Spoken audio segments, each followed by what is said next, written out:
Hello, everyone. I'm Laura Humm. I'm one of the Dialogue Doctor editors, and I'm here today with Carrie Thomas, who is an author in our community. Carrie, thanks so much for being with us today. Thank you for having me. Absolutely. And do you want to introduce your fur friend there who's adorable? This is Mystic. She And she she will be here probably the whole time. and will she sit with you like that the whole time, or will she like walk in front of the camera like 20 times? No, she'll want to snuggle. Okay, that's awesome. So we have a cat who is almost never seen, but at nighttime comes out and like wants to be petted and snuggled and all of that. So yeah, I'm on one hand, I'm very jealous of people who have cats who will like snuggle with them all the time and not just like knock stuff off counters. Then on the other hand, I'm like, but how would I ever get any work done if I had Yeah, yeah, so yeah. well, I am so glad you have a friend here who is going to help with your story. So now that we talked about your fur friend, can you tell us a little bit about your author journey and the story you want to work on today? Um, so I've been, writing most of my life, uh, but not in any formal or structured way. Like so many of us, right? I wouldn't identify myself as a writer, and I didn't have the ability or the talent. And so I went on and I have a career that I've been doing for 34 years. And but I've taken classes throughout my adult life, and I play around in it. And then I've had a story for about 25 years in my head, and it just won't go away. And it would be a novel, and I've never written a novel. And I was like, well, I can't write a novel. I can't carry a thought that far. I can't put together that many pieces. It's just never going to happen. I can't do it. And then one day I said, well, why don't you prove that you can't do it? So why don't you prove you can't do it? So I just started writing in and I was commuting on a bus at the time. So I had time on the bus in the morning and in the evening. And then I would also get to work a little early. And so I was like writing 5 days a week, which is really a huge thing if you want to produce. Absolutely, absolutely. The discipline that it takes to be a writer, I think, is sometimes the most daunting thing. Yeah. And I wrote, and the story, I was just amazed. The story just wrote itself basically. And I would just write down the words, and it was so much fun. Think like in my story, she was a spinster, but all of a sudden, like Ian walks in the room and like these sparks are flying. And I'm like going, oh my gosh, there's a love story in here, that I had no idea was going to show up. And Hmm. it was a great deal of fun. And I got it done in like about 3 months, two, Hmm. 3 months, and it all came together. And then I started, and I was like, oh, well, now I got to do something with it. So then I started the editing. And so, you know, I say, writing a novel is really easy. It's all the work after that. I see your cat. Yeah, that's the dog. Oh, that's the dog. Sorry, I That's just the saw dog. the tail. Yeah. Okay, there you Yeah. go. No, yeah. And she likes to like ninja on the couch there because she's black and the couch is brown. So, um and so, but it's the editing that's all the hard work. And I sent it off to an editor, like a content editor, and there was just a lot of work yet to do on it, and I would just edit and edit and edit. And then I decided to outline, hmm. and I kind of learned some outlining. I actually took probably about four experts techniques, right, and put it Hmm. all in this outline. I mean, I have Save the Cat in there. I have Hero's Journey in there. I mean, I have all these things in this Hmm. outline, and it's very extensive. But now I'm really having trouble writing, because as I go to write off the outline, it feels very canned. And I'm like, analyzing every word before I put it down, and like, oh, what does the writer want to hear here, the reader want to hear here, and what do they want to hear there? And you kind of said something when we were talking before this, is finding the joy in it again. I'm having a hard, I think that's what's wrong. I think that I'm not having fun now. Mm-hmm. Mm-hmm. I write it off of this outline because, it's not exposed, it's not just coming out of my brain and developing and showing itself to me. It's almost like when I wrote it, I was like a reader, and discovering this. And now that I have this big outline, that's gone. And so I'm really struggling with writing. I'm not being productive, and it's very frustrating. I really like this story. Mm-hmm.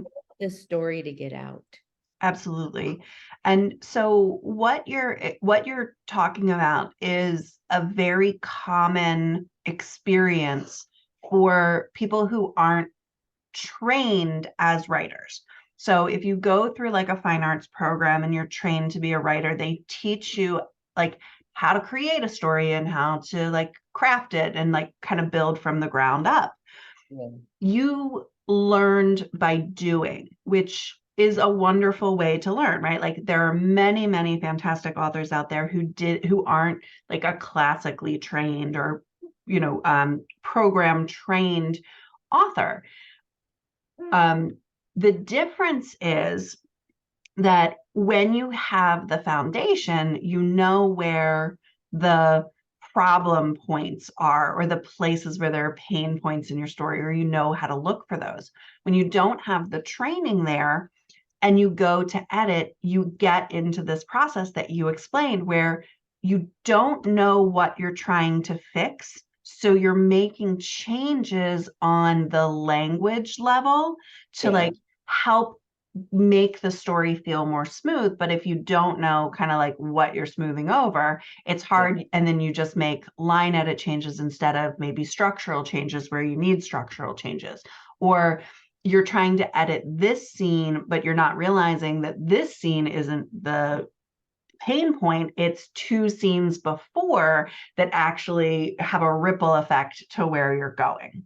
So there are different types of edits that are out there, right? Like you can look at your outline or think of it as a developmental edit where someone reads your story start to finish and says, okay, well, this is great. I see your story here, but these are the things I don't understand. These are the things that I need to make the story more engaging, or to when we get to this part at the end and there's this huge climax, I don't understand the decisions that are being made because I didn't understand like background or like those types of things.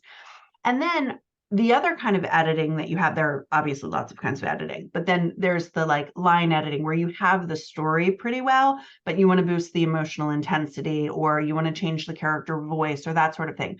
But if you don't have the story, then creating those changes in the middle can feel like you're just, changing words for the sake of changing words, and it doesn't really feel as tangible.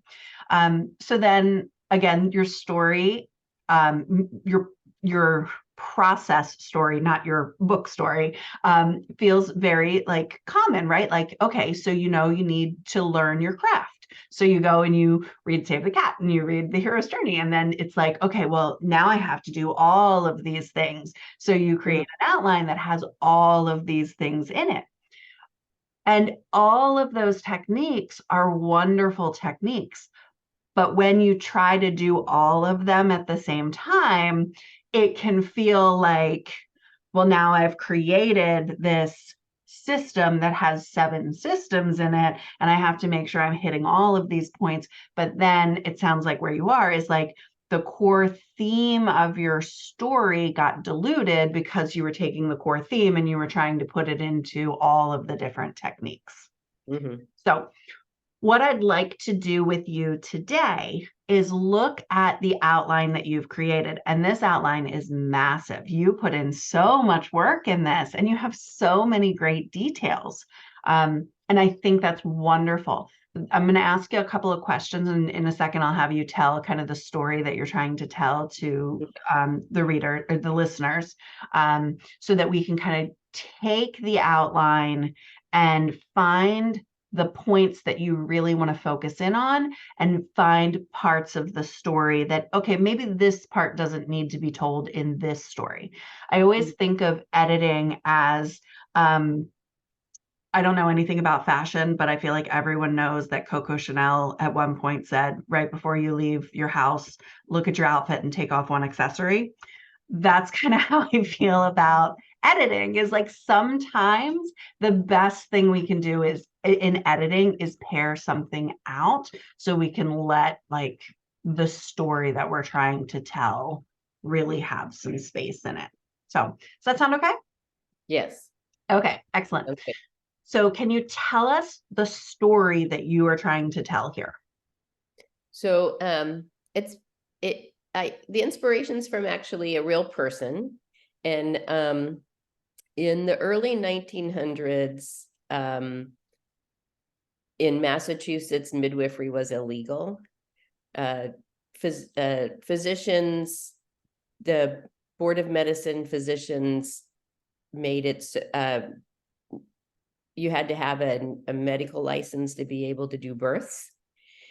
And so there were midwives, especially immigrant midwives, who were still doing births. And for the most part, they kind of would go about that. And they might get caught and they might get fined. And and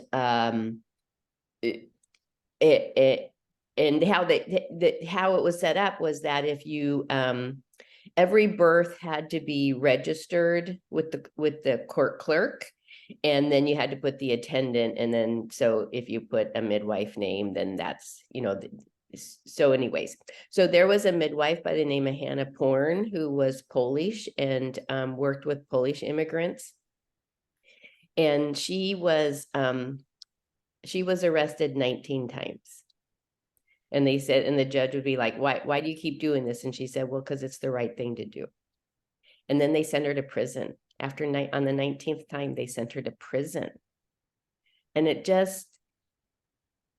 I couldn't believe that they sent somebody who's helping women and children to prison. So I've carried this story around for a really long time. So this story is about a midwife about a woman, in an English immigrant who's in Boston, and was a midwife in England, but then isn't practicing because she's kind of part of society. And but then an event happens that makes her is her call to action. And then there's a physician who's out to get her, and then we go through all that, and she something out of her control happens, and she gets arrested for murder. Okay, so lots of things going on in your story, which is, that makes a good story when there's lots of stuff going on. So let me ask you kind of what do you want your readers to feel and take away from this story? Is this we want to root for someone who is doing the right thing in a society that says the right thing is wrong, and we want to celebrate midwifery? Or do we want this to be a story where it's there's no winning here, so we're just gonna trudge through the trauma with this woman? No, I want her to be a champion. Okay. I want her, her call is to women are oppressed and not given a choice, and it's the physicians for the most part were men, and they had the power, and they decided who would touch a woman's body and who would do the birth, and so then her call to action is that nobody's taking care of these women. They don't care about them. Why do you care that I know how to take care of them? And so, yeah, so that's, Okay. so it's more that one. Excellent. So um, let me just take a second to say that, first of all, I had no idea historically this ever happened because just, and then, as I was reading your story and understanding what was happening here, I was hoping that your main character, Eliza, was going to be this strong and powerful woman who is going to look at society and go, you men are messing things up. Can you just get out of the way and let women do what women need to do to take care of themselves and the birthing process, right? Like, and as I read the story and as I looked at the outline, there are places in your story where Eliza really steps up and does that. But then there are a lot of other places in the story where there's like so much going on that is told from the male perspective, because you have two point of view characters. You've got a female point of view character, and then you've got a male point of view character. When I was starting to get invested in Eliza's story, you move me away from Eliza's story and you start telling the story from this man's perspective about the persecution and of like how this shouldn't work. And that's okay, but that's not the story I wanted to read. Okay. I wanted to read the story from Eliza's perspective. So the other thing that I wanted to see is all of her successes. So let me just back up one step here. So the question for you as the author that you have to decide is, are you telling Eliza's story, or are you telling the story about like society's bad decision to oppress midwifery because hospitals and doctors who are trained are like, which story are you trying to tell? And while the answer can be both, because I see you're thinking, while the answer can be both, the way you craft the story is determined by, are you telling one person's story in a society, or are you telling society's story through the lens of one person? Which story is more important, Eliza or the societal wrongs? Now it's a big question.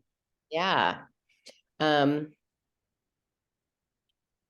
I thought I knew the answer. Yeah, it can be a tricky one, and it might not be one that you can answer right now. Yeah. I mean, what appealed to me was the overarching story of like, why would you make midwifery illegal? And really you threw a person in prison for this, and they worked with women you didn't even care existed, and so there was that. But then as I wrote it, I think, when I told you, when I just wrote this out, I just passed the whole thing, it was Eliza who was there with me. Yep. That's why this is really hard for me to answer, because which I guess is part of the issue, right? Is that I don't have, and what you said, and to go back from what you said before about that, Liza stepping up. I have heard about this story from others besides just you. In fact, it was even much worse. It was like, she does no action, she doesn't cause things to happen. Things are happening to her. And she really needs to cause things to happen. And, she needs to take an action, and then that's what causes the reaction, and that's it. And you don't have that here. And so I've been working on that. So yeah. Okay, so you absolutely 100% answered the question, and it's based off of the first 3 chapters that you sent me. That was the way that I was expecting, because I read the first couple of chapters before I looked at the outline. Okay. So the way the first couple of chapters are set up, it's set up to tell the story of this injustice that was happening in the early 1900s, right? Yeah. Women really had no say. Men had all the power. Men were making the decisions, to the point where you had in that first setup that you sent me, you like a quote, or like a article that was written Yeah. about the time, Yeah. where it's like they set up this catch-22, where if you helped with a birth, you would get in trouble, and if you didn't report a birth, you Yeah. would get in trouble. So it was like, you have to like tattle on yourself in order to like follow the rules. But then if you do, you're getting in trouble. So it was like this, they created this conundrum, for, like you're saying, a population that nobody cared about. So somebody had to care about them. That's the story that I want to see. Okay. And what we need to see in that story is why it was so wrong. Because again, this article that you provided said that people who births that were attended by midwives were 2 times as successful as Mm-hmm. those that were happening in the hospital. But when I look at your outline, there is, and I'm going to go ahead and share my screen so you can see kind of what I did here.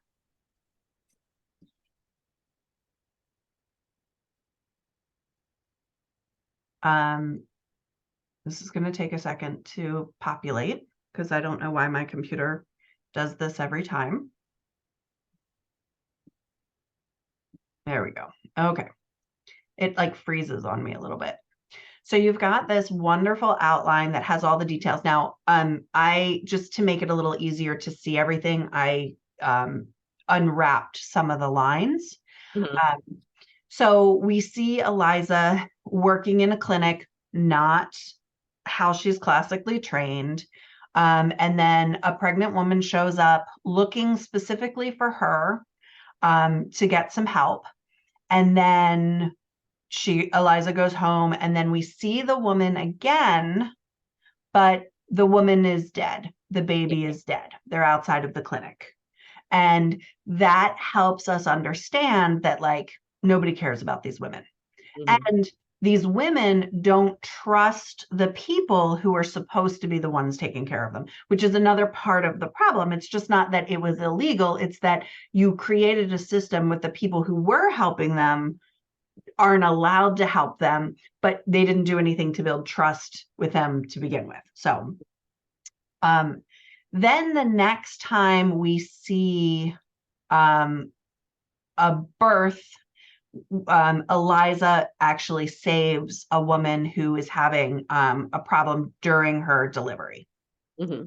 And then in the next scene, we flip that around and we see it from the doctor's perspective, because this is where you bring in your doctor's point of view, but there's a midwife fail and a doctor's success. So now you've told us, you've created in the first 9 chapters this injustice that's happening in the world. But then you flip it around and you're like, haha, just kidding. It's not actually an injustice, because this midwife let this woman get into this prolonged mismanaged labor and then just left her in her apartment by herself and called an ambulance. And now that she's at the hospital, it's too late to save the mother, but the baby survives, right? So it's like, you've now taken this injustice and made us as the reader question, well, maybe it's not really an injustice, because maybe if the midwives are only, right, like, is Eliza the only good midwife? Or, right, like, so now you've kind of planted the seed of question for me. So then we keep going in the storyline and we move kind of away from the storyline of midwifery. And we're talking about Eliza's story, and we're talking about the doctor who's like trying to prosecute the midwives. We move away from their story. Mm-hmm. And then the next time we hear about a pregnant woman, we find that the woman who Eliza saved comes to the clinic where she was working. So the doctor she's working with kind of tells her to be careful.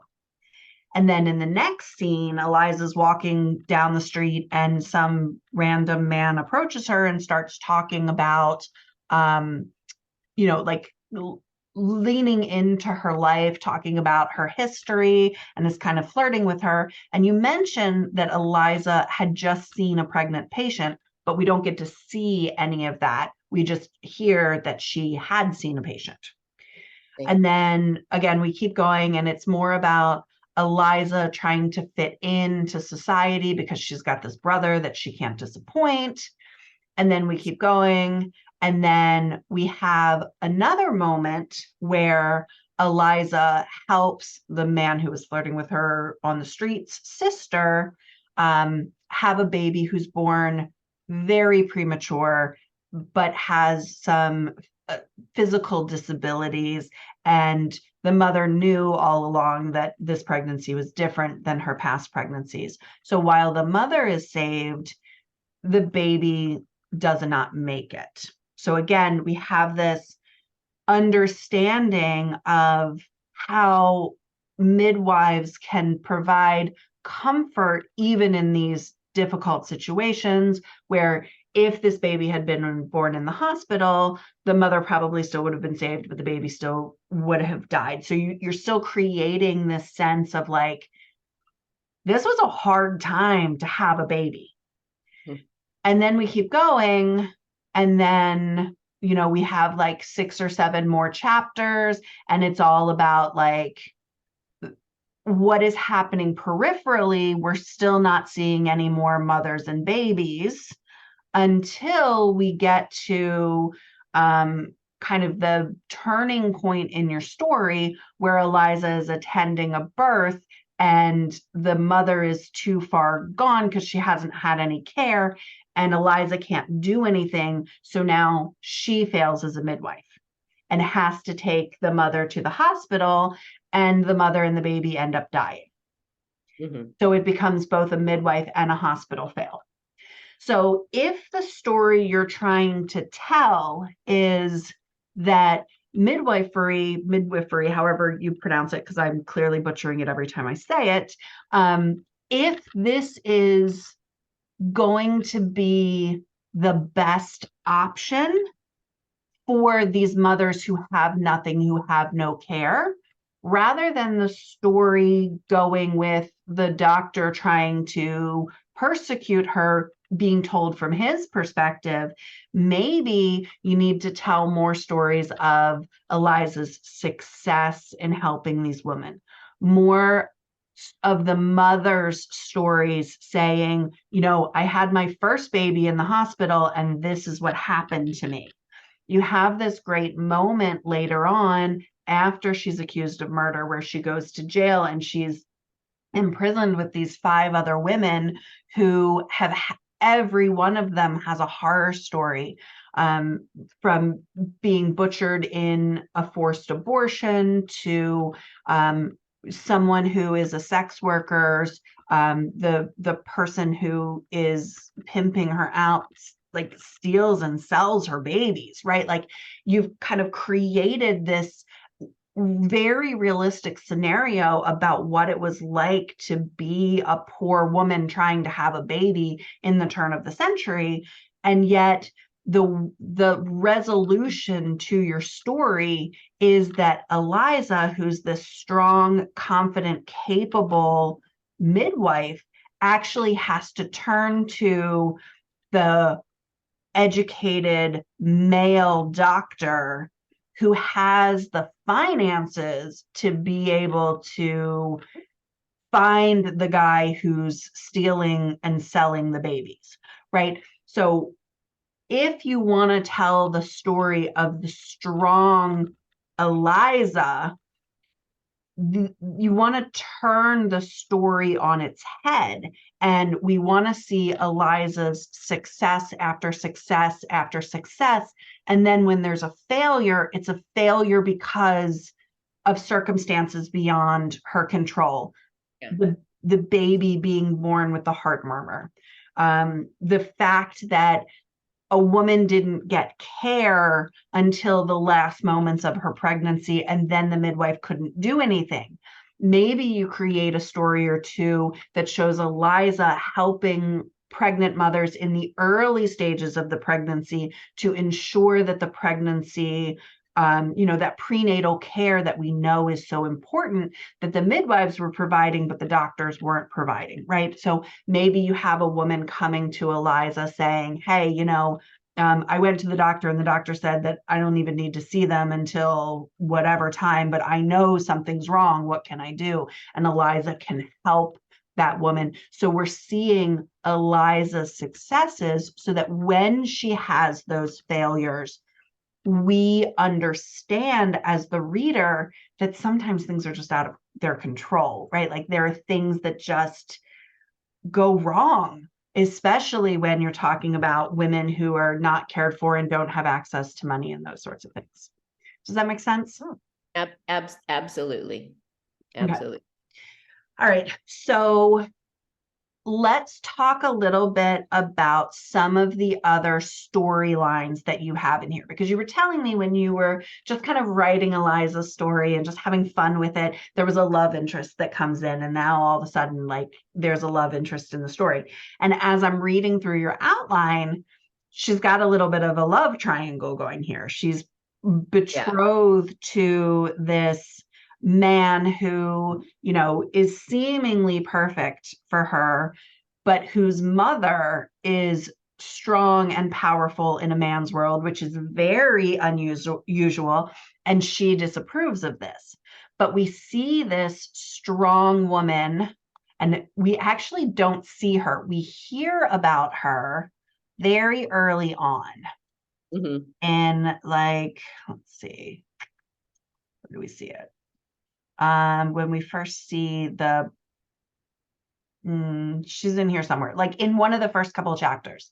Yeah. But then we don't actually meet her until like 3 chapters from the end, maybe even the penultimate, second to last chapter, where she comes in and actually ends up saving Eliza and is disappointed when Eliza doesn't marry her son, who turns out to not even be attracted to Eliza because he's attracted to men. So you've got that story, and then you've got this man who meets her on the street, presumably because he knows she's a midwife and is trying to talk her up to come help his sister. But again, it's like this, the men in society are the ones who are calling all the shots and manipulating Eliza, which is absolutely what happened back then. I mean, lots of times it still happens now, but like what we want to see when we want a strong female protagonist is we want her to look at all these men who are like, oh, you have to do this and you have to do this. And instead of her wanting to ensure that her brother, her actions don't affect negatively on her brother, she looks at her brother and she's like, I got to do the right thing because it's the right thing. I'm sorry if it hurts you. When this man who's right for her in society is like, you need a man to help you, instead of like leaning into that and thinking, oh, I have to do the right thing, she has to go, but why is this the right thing? Why can't I be in charge of who is right for me? And why do I even need a husband? If I loved you, that would be one thing, but I don't love you. And quite honestly, I don't think you love me either, right? Like that's what we want to see when we see a strong female protagonist, especially because the story that you're writing, and this is where the question I asked at the beginning, are you telling Eliza's story or are you telling a story of injustice through the eyes of Eliza comes in. If you're telling Eliza's story, then the love story and the love triangle becomes the priority, and you put it through the lens of this is what society said. But since you're telling the story of societal injustice through the eyes of Eliza, you have to set it up so that this is what society was saying Eliza had to do. But in order for the reader to get the win, we have to see why this is so bad for her, why it was so unfair and so unjust. While it worked out for some people, it wasn't going to work out for her. We want to see her push those boundaries and be like, you know what? If I don't want to get married, I don't have to get married, right? Like whatever it is, like kind of creating that sense, meaning that creating this relationship with Benedict and his mother could actually be really beneficial to your story if Constance, who's this strong, wealthy, powerful woman, is the one who's like creating a safe space, who's paying for her time. She's right. Like you can kind of create this. Maybe Eliza's saying to Benedict, I don't love you. You don't love me. Why are you proposing to me? And he's like, well, my mother says it's time for me to get married. So Eliza goes and talks to Constance and is like, why are you pushing this? I don't love your son. Your son doesn't love me. And Constance is like, I have something you want. I can protect you as a midwife. I feel that society is wrong against women, and she can kind of be the behind the scenes champion, and they can kind of create a relationship that allows Eliza to succeed and allows, like, kind of shows this juxtaposition of men in power who are trying to persecute them and women in power. So you can kind of turn it around, that part of the story, and lean into that a little bit more. So That's what are your great. thoughts? I just threw so much at you about your storyline. Yeah. So glad you're recording this. It definitely is a weakness of mine that I struggle writing strong, although they're in my head and they're in my heart, strong women. I struggle writing, and I'm gonna give a little too much information about myself here. I'm a product of that. I was Mhm. raised in an incredibly traditional family.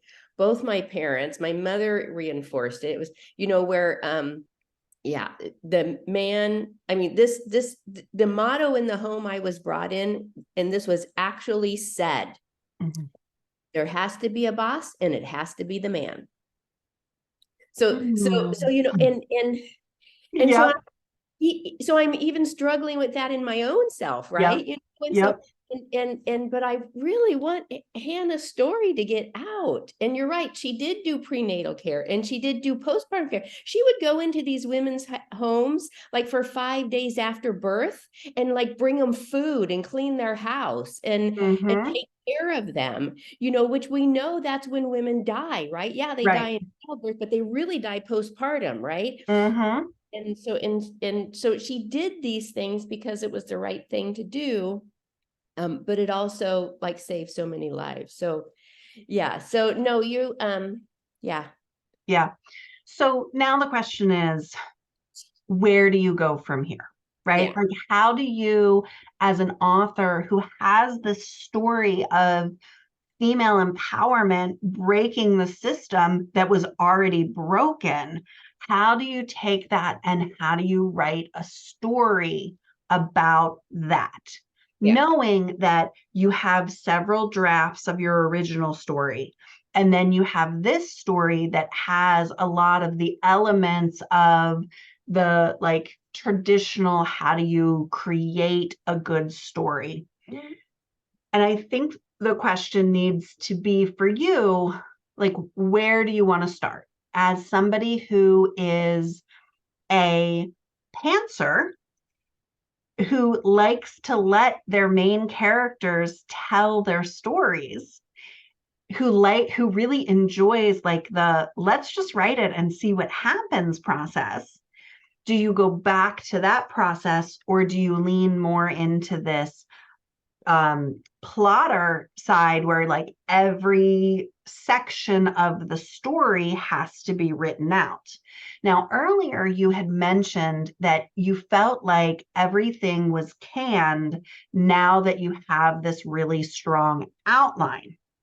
I think part of the reason, now that we've talked through it, I think part of the reason that it felt stifling from, and that's my word, not your word, but like it didn't feel as fun when you had this outline, is because your outline has a lot of really important story points in it, but they're not telling the story that you want to tell. Because the story you want to tell is success in midwifery.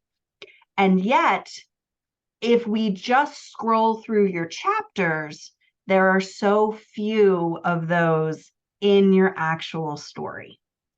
So it might be a matter of kind of doing something similar to what you've done here. This is a very plotter focused outline. And just for anyone who's listening who hasn't really heard the terms plotter and pantser before, there's this idea that some people as authors just have a story in their head and they sit down and they just write the story and it just kind of comes out, and then they go back and they edit and they add other things. And then you have other people who are planners and like to know exactly who their characters are going to be and what character growth arcs they're going to have and what their journey is going to be. And they kind of plot out everything that's happening. But the truth of the matter is, you don't have to be a plotter or a pantser. You can take the elements of plotting that are really helpful to you and the elements of pantsing that are helpful to you and kind of create a system based off of what feels good to you. So it might be, Carrie, that what you want to do is you want to take this idea of Eliza's successes, Eliza's failures, Eliza's like take your themes. So like you want a success of what that looks like. And do you want that success to be like prenatal care, labor care, postnatal care, whatever it is, and like write that scene. And then if she's coming up against the doctors who are saying, hey, we know you're doing this, and threatening against that, write that scene. And then like the key scenes in your mind that tell Eliza's story, write those scenes first. After you have those scenes written, write your outline with those scenes and figure out what needs to go in between those scenes to make your story feel like a full, well-rounded story. And then you can go back and you can write those. So you're taking your initial pantser skill, which is like, well, this is the part of the story that I know. This is the part of the story that I know. This is the thing. Because if you're struggling with the overall, like, how do you write this strong, empowered woman in a society that says women are less than, especially women of color who are less than, right? Like whatever it is, whatever you're trying to say, like write the parts of the story that feel easy, that feel like a win. And then you can go back and use the plotting to fill in the holes. That's a great tip, because you know what happens is, every time I pick this up, I start at word one. And then I'm editing what I wrote already. And it feels like I'm not moving, right? So I really that feels like it has legs. Excellent. I'm gonna go ahead and stop sharing here for a minute. Yeah, because and again, when we read from page one, right? Yeah.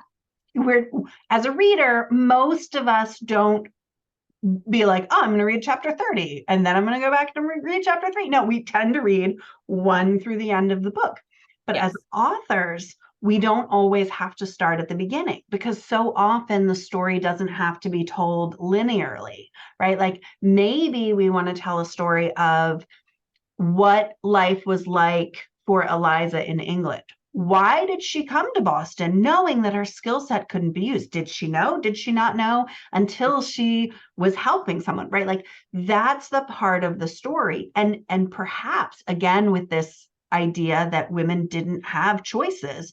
Henry was moving to Boston. Her father died. She didn't have a choice. She's like, no, I have a practice here. I have a community. I have people who love me. And he's like, well, if I leave, you have to find another place to live, right? Like you can tell that part of the story. So we know why this woman who was trained and helping people and saving people uprooted her life to go somewhere where she was going to be persecuted and prosecuted for doing something that she knows is right? Yeah. Or maybe she made the choice to come to America because she knows that so many immigrants aren't getting the care they need, and she shows up and she's helping an immigrant, and all of a sudden somebody busts through the door and is like, no, this woman has to, or the husband is like, no, get off my wife, she's going to the hospital because that's what the law says. And then the husband takes the wife to the hospital and the wife dies under their care because she isn't able, right? Like you can tell those parts of the story. But by focusing on Eliza and her story, you are going to be able to stick more closely to the theme that you wanted to tell than creating this dual point of view between Eliza and the midwifery. And maybe there are other midwives that Eliza gets to meet and talk to, because right now she's very isolated in your story. Yeah, yeah. There's no other midwives who come forward at all. Yeah. Right. Which I mean makes a lot of sense if everybody's working in secret and silence, but maybe there's some kind of coup for like, how do we distract the doctors from this? You can still tell the story of the doctor who is trying to like prevent this from happening, because in his mind, he really thinks it's the right thing to do. But then if you want him to always be the villain, then you need him to always be the villain. If you want him to be the villain who decides that, oh, wait, I was wrong about this, and then he starts to help too, and that's kind of what starts to change the tides to, okay, maybe this isn't wrong, maybe this isn't illegal, maybe now we have people, not just Constance who's been funding this, but now we have somebody on the inside who's helping to change it. The same Unfortunately, that doesn't happen for decades. Yeah. So that, yeah, I mean, and that's true too, right? Like, but at some point that change doesn't happen overnight. At some point there has to be like, a little at a time. But if you want it to be, maybe you want him to always be the villain, in which case Eliza has to be able to like overcome that. And maybe and you can still keep the, she gets in trouble, but she's been ducking him the whole time until she can't anymore, because you have that moment of she needs to make the decision what's best for her patient, doing this at home or sending her to the hospital. And maybe what happens is, instead of that being unsuccessful at the hospital, it's actually a success. And she has this understanding that there's a time and a place for hospitals. There's a time and a place for midwifery, right? And, that's her. And she understands that. And she's been maybe, because you have it so that the OB is like, midwifery is always wrong, always wrong, always wrong. A hospital is always right, always right, always right. And Eliza has more of a like, no, this is how it's supposed to be, but there are times where this isn't enough and we need this other thing, right? Like you could, if you wanted to, you could tell it that way, which still allows you to put her in jail and have her understand more of the scope of like how bad it was, or how bad for like some of these other people. But if you're showing more of her story as she's helping people throughout, then she can be coming across these women who you have in the jail in other places. Or maybe because you have the matron in the jail who like is protecting her. Maybe she's bringing Eliza in to help the women who are in prison, so Eliza doesn't actually have to be locked up. She can like she can still have that connection and that intersection. But yeah, but just like focusing on the high points of the story, because this is one of those stories where you want your readers to understand the injustice and root for your what we call the vehicle character, the one that you were going on the emotional journey with. So we want to see her successes. We want to see her fighting the injustice. We want to see her winning over the injustice, because what you want is women in 2023 and men who are reading this and people who are non-binary reading the story. You want them going, this is social injustice. Yeah. This is not okay. This is what success against social injustice looks like. You want them walking away from your story going, what's happening in today's world that is mirroring what was happening back then? And how do we have the courage that Eliza had to do the right thing in a situation that's set up where the right thing is wrong, right? Like that's what you want, because that's an emotion provoking story. So if you decide that you want to tell Eliza's family story, tell Eliza's family story, but tell it from the perspective of her job is most important to her. She's looking at her brother. So like every time she comes home from helping somebody, she's gone for 2 or 3 days. Like when she was helping the woman whose baby was born with a heart murmur, right? Like she comes home, she's missed tea, she's missed dinner, it's late at night, and yet we never see the interaction. We see her fear of going home because she's missed all of this, but in your outline, we don't see the interaction of her coming home exhausted, knowing that she's done everything she can to take care of this family, and her brother going, where have you been? I told you you can't leave the house. You're supposed to be working for Dr. Crawley, and he said that you didn't show up for work. So like, here's this man, again, checking up on her, marking all the boxes, right? Like you can kind of create that part of the story of her life surrounding her job, instead of telling the story of her life and, oh, she happens to step outside of her life to do this thing, but then she has to come and plug herself back into society. So again, that's the difference between, are you telling Eliza's story or are you telling a story of social injustice through the lens of Eliza? Okay. Yeah, lots of things. So the other thing that you can do, because you have a draft of this already, you can go back to your original draft now knowing that, because everything that we do as authors, we're learning something, right? Like this outline that you've put together has amazing plot points in it, right? I love this idea that she's betrothed to someone that she doesn't love. Fantastic for a story about social injustice, right? Like this is what right looks like. This, so you don't have to lose that. You just want to put it through the lens. You've got a lot of I think it's Blake Matthews, Dr. Matthews, whatever his name is.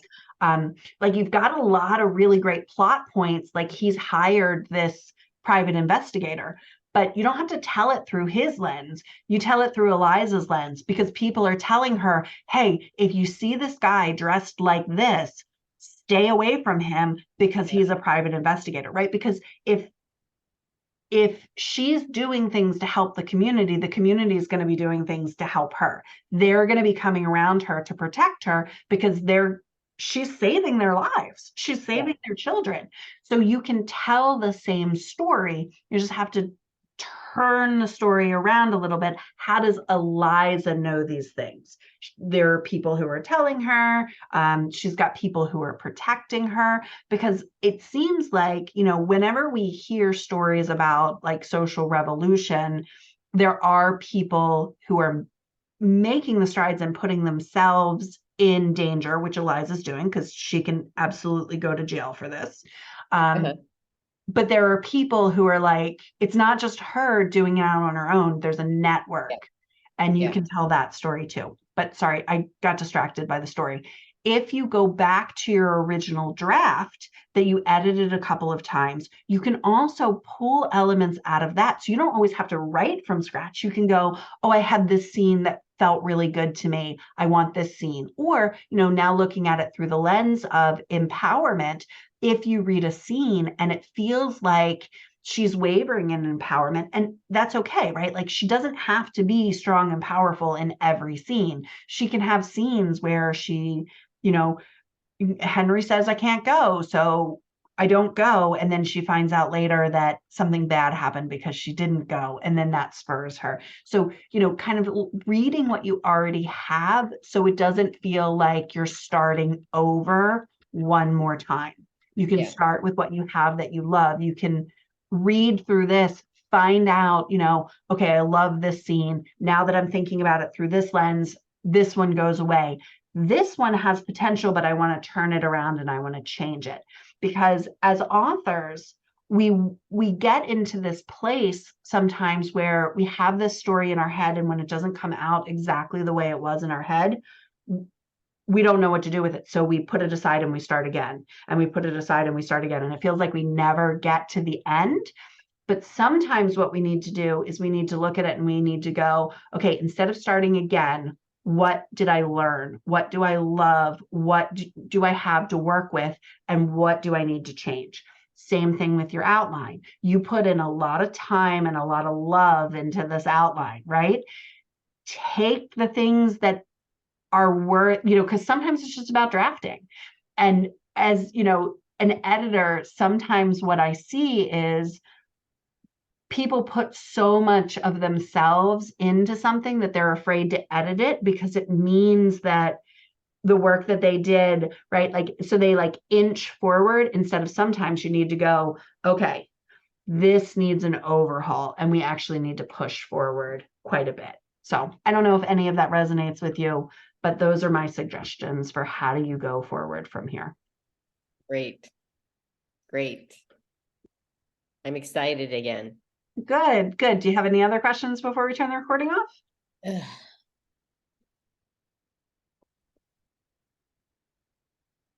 I think I'm okay. Okay. Yeah.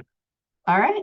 Well, thank you for sharing your story. Thank you for sharing Eliza with us. Thank you for teaching me something about history. I appreciate it. All right. I'm going to go ahead and turn the recording off. Thank you.